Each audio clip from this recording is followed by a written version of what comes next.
जुन एउटा छ नि कमिटमेन्ट भनौँ त्यसमा चाहिँ मैले कमी आउन दिएन। जस्तो मलाई ला अब के भयो कसो भयो भन्ने सङ्कोच त्यो चाहिँ होइन कि किन एक्सपर्ट भ्यूको हिसाबले उहाँले जुन एक्सपर्टको काम गर्नुहुन्छ मैले एक्सपर्टलाई म पनि एउटा फिल्डको एक्सपर्ट भएको हिसाबले मलाई पनि जसरी अरूले बिलिभ गर्छन्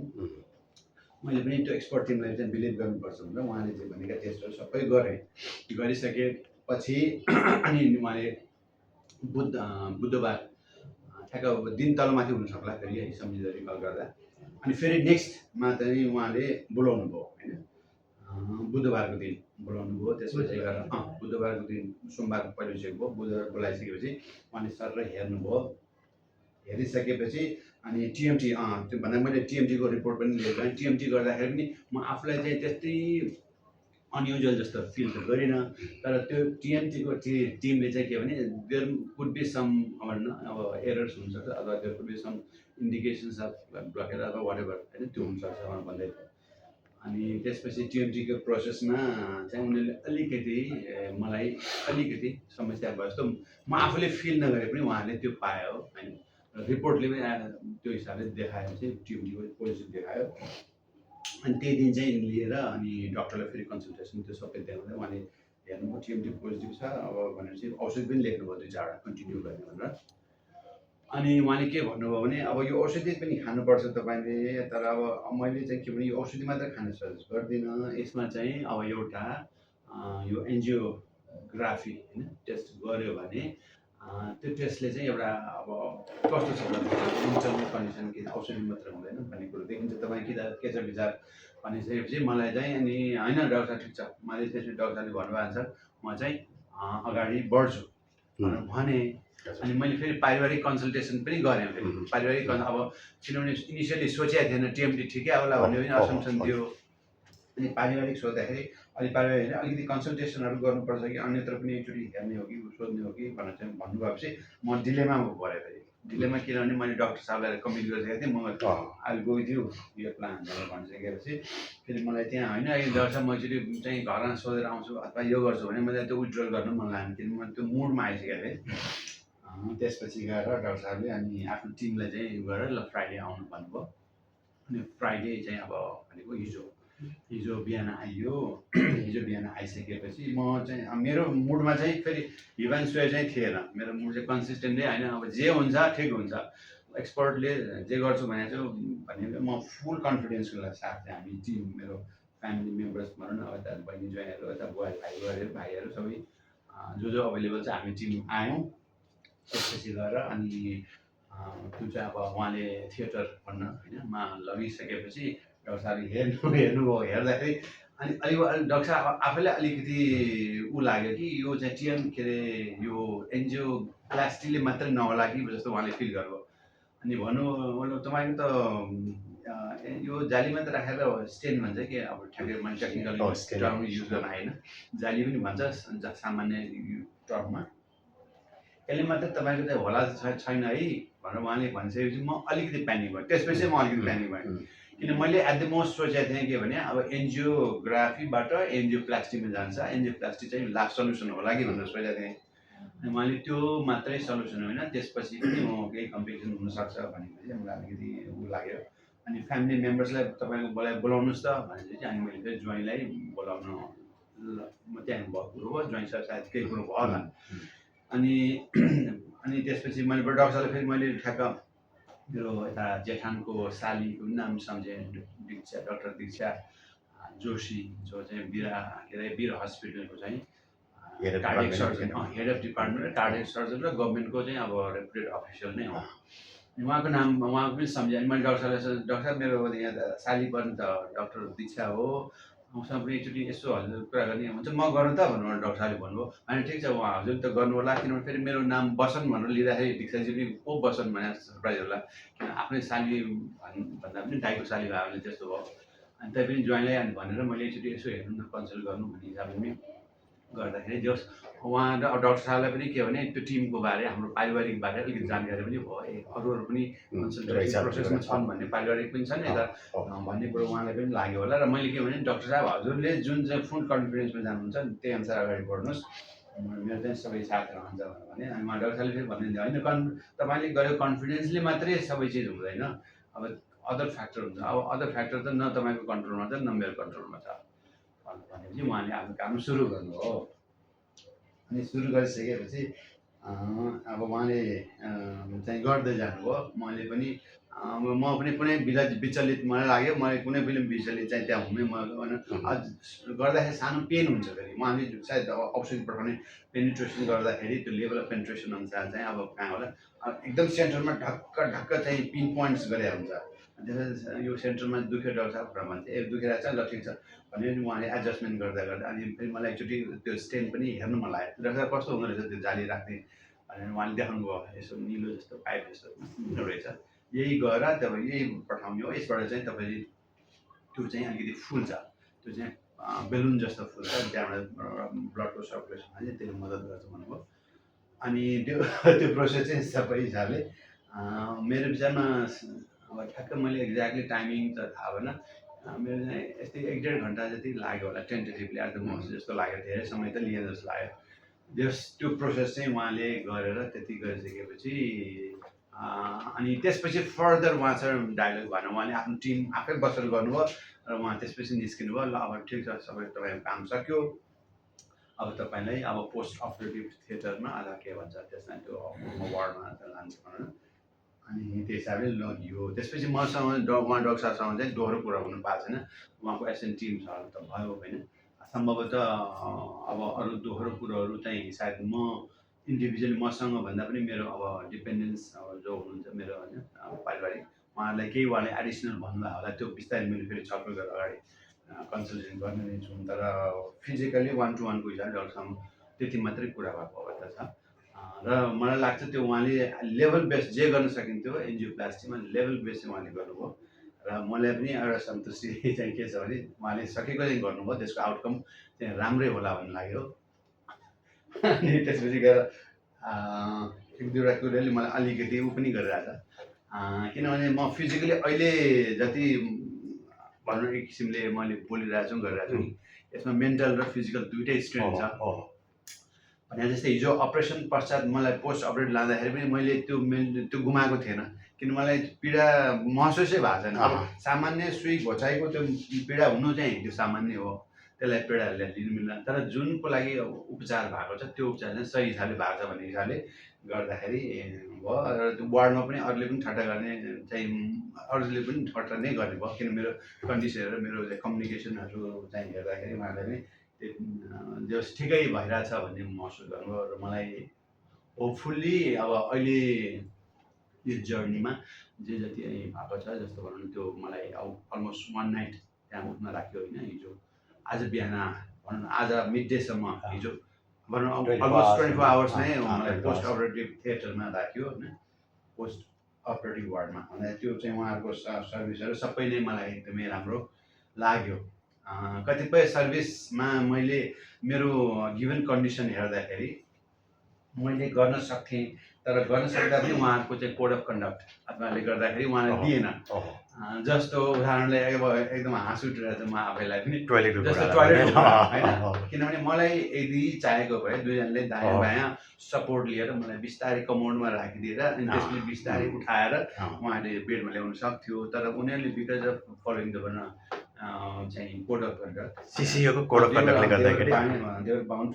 to follow the code of conduct होइन। अब अनि मैले जसले गर्दा त्यो कोड अफ कन्डक्ट गर्दा मैले टोयलेट चाहिँ आची समेत पनि बेडमै सुतेर गर्नु पर्यो। That was the one of the first perhaps first र could be the last experience होइन। अब सुतेरै चाहिँ आची गर्नु परेको अवस्था त्यो हो भने, अब पिसाब त सामान्य 2-3 चाहिँ गरेको अवस्था हो त्यो हो। तर मैले भनेको त्यो उहाँहरूले पनि कोड अफ कन्डक्ट हस्पिटलको फुल्ली चाहिँ मेटलाइज गर्दो रहेछ, सपोर्ट गर्दो रहेछ। नत्र उनीहरूलाई आवश्यक थिएन नि त, यता हट्टाकट्टा मान्छे पहलमान जस्तो मान्छेहरू लगेर आचिसहरू लगेर चाहिँ गर्नु उनीहरू पनि जरुरी थिएन, सायद सक्थ्यो होला। अनि त्यसले के देखाउँछ भन्दाखेरि एउटा जुन हाम्रो प्रोफेसनल कोड अफ कन्डक्ट छ त्यसलाई उहाँहरूले सकेसम्म फलो गरेको अवस्था मैले त्यो महसुस गरेँ, एउटा त्यो महसुस गरेँ। अनि अर्को चाहिँ यो मेरो आफ्नो केस भन्दा त्यो उसमा त्यो के अरे पोस्ट अपरेटिभ थिएटरमा भेन्टिलेसनको चाहिँ भेन्टिलेटरमा सिसियु त्यो त अब कार्डियक केयर युनिट भन्छ सिसियु त्यसमा भेन्टिलेटरमा 5-7 जना राखेका थिए त्यसमा चाहिँ 8 जना राखेका थिए 8 जना मध्ये झन्डै त 5 जना चाहिँ त महिला थिए फेरि वृद्ध अलि अशक्तहरू 70-75 देखि भेन्टिलेटरमा थिए जो चाहिँ अहिले पनि स्टिल 3 जना जति त क्रिटिकल कन्डिसनमा थिए र मेरो लाइफ चाहिँ मैले के देख्ने मौका भयो भने हिजो एउटा त्यो क्रिटिकल कन्डिसन भएको महिला एकजनाको त त्यो भेन्टिलेटरको सबै मेकानिजममा गर्दाखेरि त्यो अब लास्ट नै पुगिसकेर त्यो एकदमै भनौँ न साइरन करायो त्यहाँ उसको आफ्नो पर्टिकुलर भेन्टिलेटरको अनि डक्टरहरू सबै घेरघार गऱ्यो त्यसपछि एकदमै प्रेस गरेर पम्प गरिसकेपछि धेरै समय पश्चात उसलाई फेरि रिकभरीमा ल्यायो क्या ओके अनि त्यसबाट मैले पनि के महसुस गरेँ भने मान्छेले भन्ने गर्छ नि भेन्टिलेटर चाहिँ मान्छेले डक्टरहरूले पैसा खानलाई मात्रै मान्छेलाई चाहिँ राखेको हुन्छ होइन यो या वाहियात हो यहाँ हो बरु नसक्ने भए पहिल्यै चाहिँ त्यो नहुने रहेछ किनभने up to the last minute जुन बेलासम्म ब्रेन डेथ र हार्टको डेथ हुँदैन उनीहरूले त्यो विथड्रल गर्न मिल्दैन त्यो चाहिँ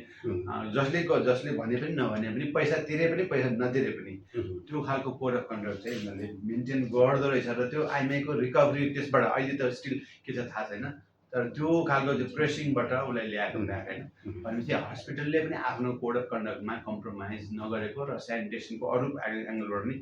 गरेको अवस्था देखेँ होइन अब यसलेबाट इन नटसेल र निचोडमा भन्नुपर्दा के भने यो सबै एउटा चाहिँ जर्नी रहेछ यो होइन यो जर्नीमा चाहिँ सबैजना अब आफ्नो ठाउँमा भूमिका हुन्छ बिरामीको आफ्नो भूमिका हुन्छ डक्टरहरूको आफ्नै भूमिका हुन्छ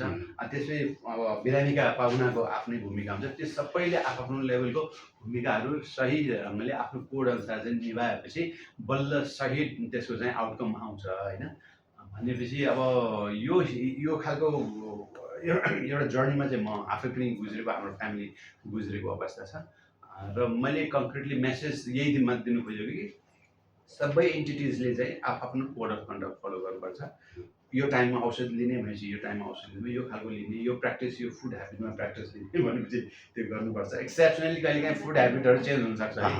लाइफमा चाहिँ अब कहिलेकाहीँ मुख मिठा गर्ने काम चाहिँ हुनसक्छ त्यो द्याट इज एन एक्स्ट्रा कुरो हो त्यो तर हाम्रो रेगुलर ह्याबिट्समा जुन डक्टरले फलो गरेर गर्ने हुन्छ त्यसलाई चाहिँ गर्दाखेरि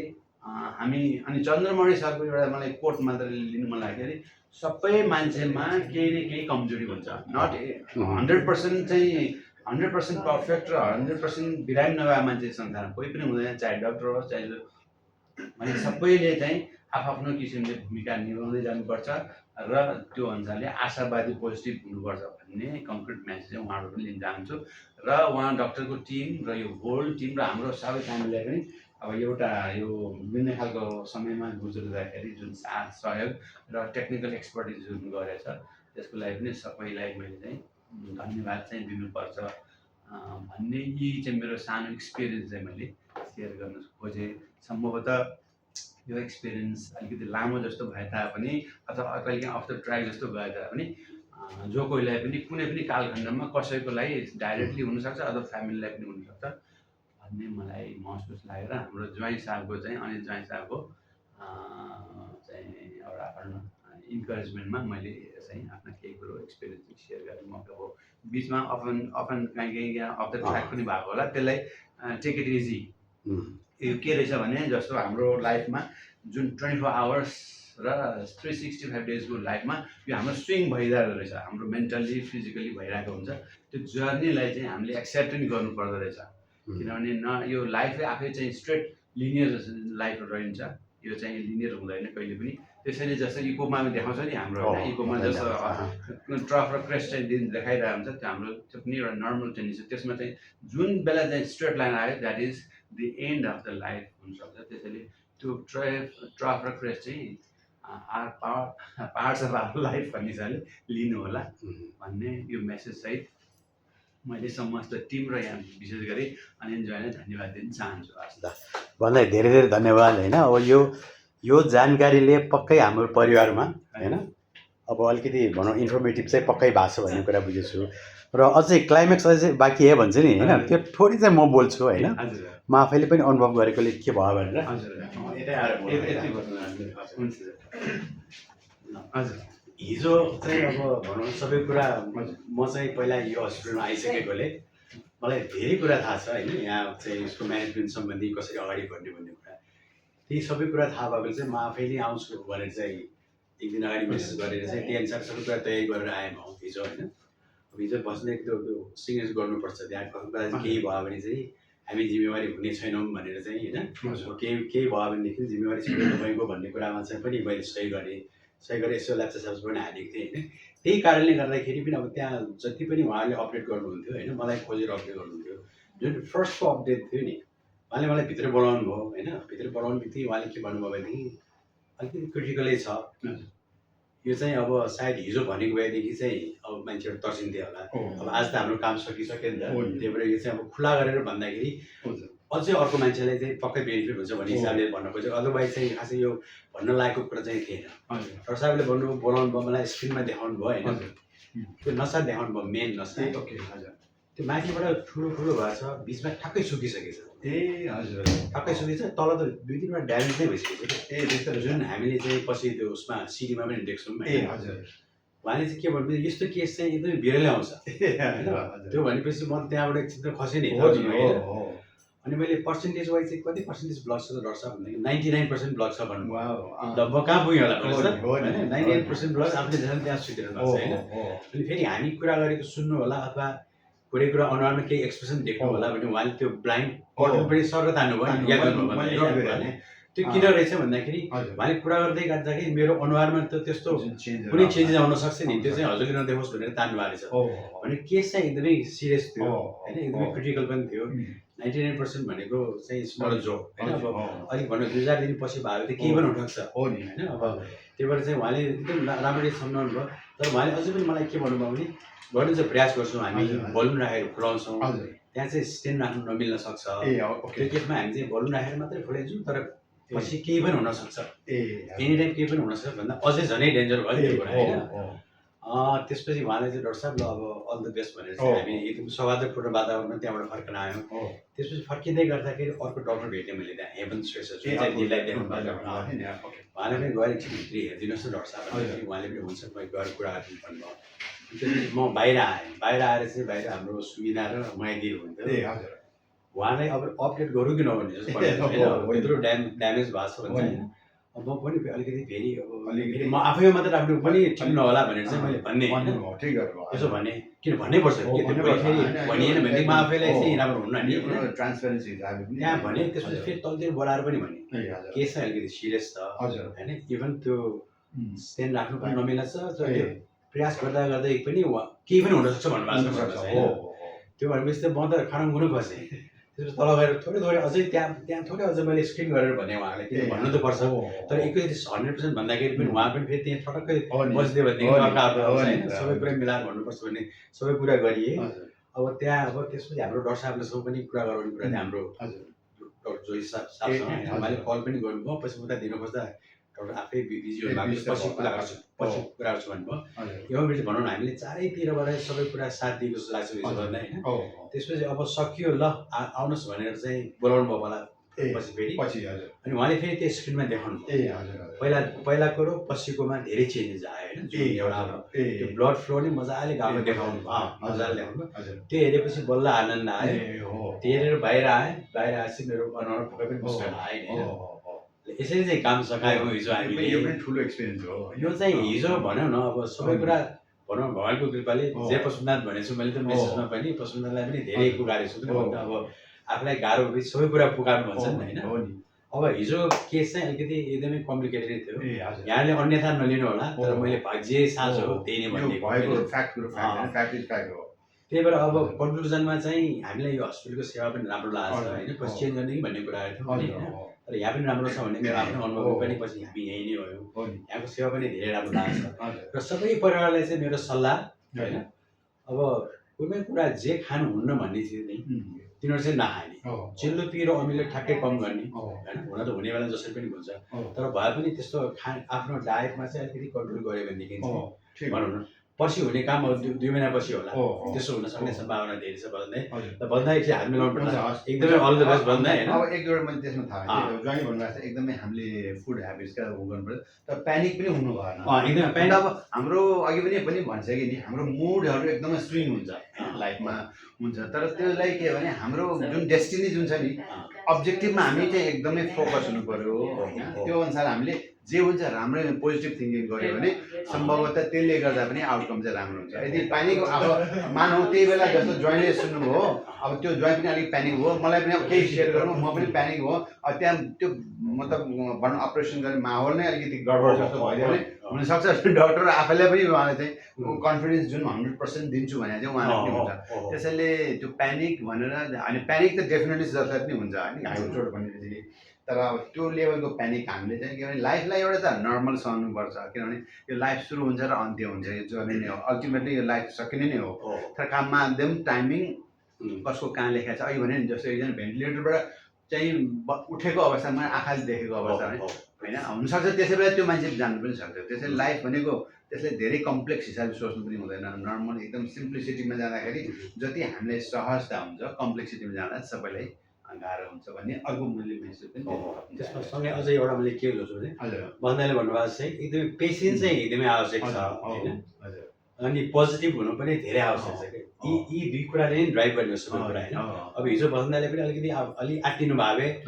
डरले जुन उसको 100% एफोर्ट गर्ने बेलामा उसको हात पनि काट्न सक्छ काम गर्ने मान्छे त हो इभन त्यो मैले डक्टर साहबसँग डिल गर्दा म आफै अलिकति हुन्छ नि अलिकति अत्तालिएको भएदेखि डक्टर साहबले पनि केही न केही अलिकति साइकोलोजिकल इफेक्ट त हुन्छ नि होइन हामीले समग्र रूपमा चाहिँ एकदमै राम्रो काम सकाएको छौँ होइन अब हुन त यो श्रम आउनु नपरोस् भन्छु सबैलाई तर आफूले भनेर त हुन्न होइन तर आउनै परे पनि एकदम संयम चाहिँ चाहिन्छ आफूले के गर्ने र के नगर्ने कुरा बेसिक चाहिँ थाहा हुनैपर्छ कि होइन त्यो कुरो थाहा हुनु राम्रै हुन्छ ल हस् यति भन्दै म बिदाबाजी भयो ल सबैलाई नमस्कार यसले पक्कै यो छोटो क्लिपले हुन त अलिकति लामो भइसक्यो अब सेयर गर्दा के यसले पक्कै पनि अब भनौँ अलिकति सबैलाई जानकारीमूलक भएको छ र आफूले के गर्ने र के नगर्ने होइन हस्पिटल आउँदा कुन चाहिँसम्म कुन लेभलकोसम्म तयारी गरेर आउनुपर्ने भन्ने कुरा पनि हजुर पक्कै जानकारी हुन्छ ल हस् अल द बेस्ट र अर्को क्लिप